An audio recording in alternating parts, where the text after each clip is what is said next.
What is up everyone, and welcome to Sly Spy Gaming. If you've been following along to our channel recently, you'll know that we have been covering all the latest developments on Saints Row. Recently we discussed the autumn update and the developers' plans for that.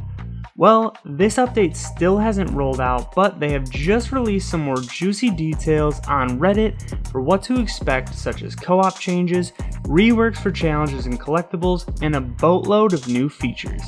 In this video, I'll be breaking down this update bit by bit, but if you want to see what was said yourself, head down to the description below where I have linked the Reddit post.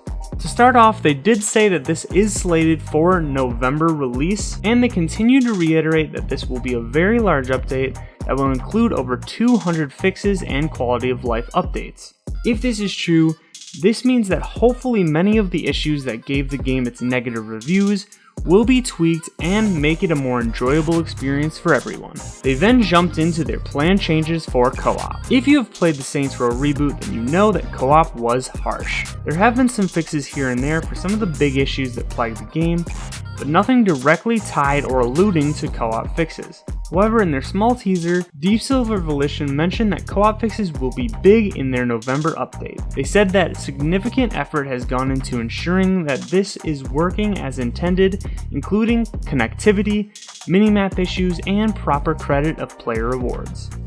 They mentioned previously that their main goal is to fix bugs before heading on to new content, and it seems like they are sticking to that with the major co-op fixes. They doubled down on this and gave details on what they originally meant in regards to co-op by specifically outlining that they plan on providing better connectivity, fixes to minimap issues, and properly rewarding the individual players. One of their big points when initially discussing the autumn update was that they were going to emphasize fixing the challenge system and the collectibles. They have now added even greater detail on what they specifically look to change by saying these should now track properly. The issues with challenges specifically tracking properly was a big issue, especially with the pesky collective members. To help even further, they claim that players will be awarded retroactively if you completed the requirement.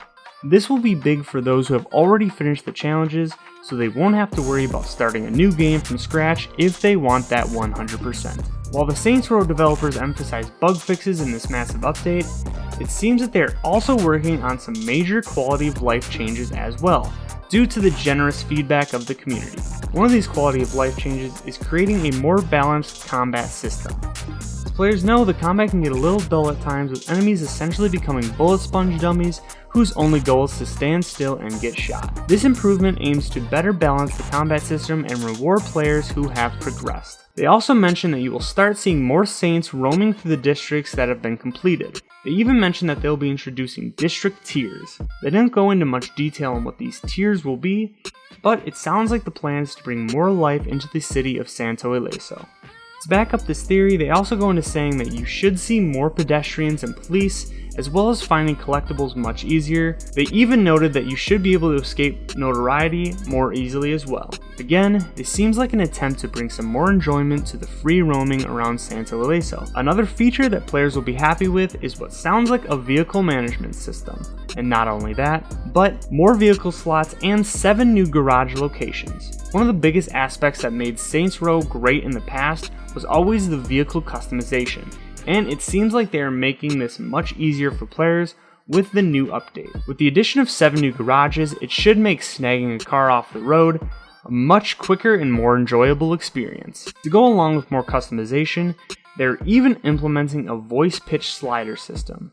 It sounds like this will be an attempt to add even further customization to your boss. And that is just a few of the new features that they will be adding in the update, but it sounds like plans are on the table for even more in the future. If you guys enjoyed this video, make sure that you hit that like and subscribe button to stay up to date on all the latest in your favorite video games.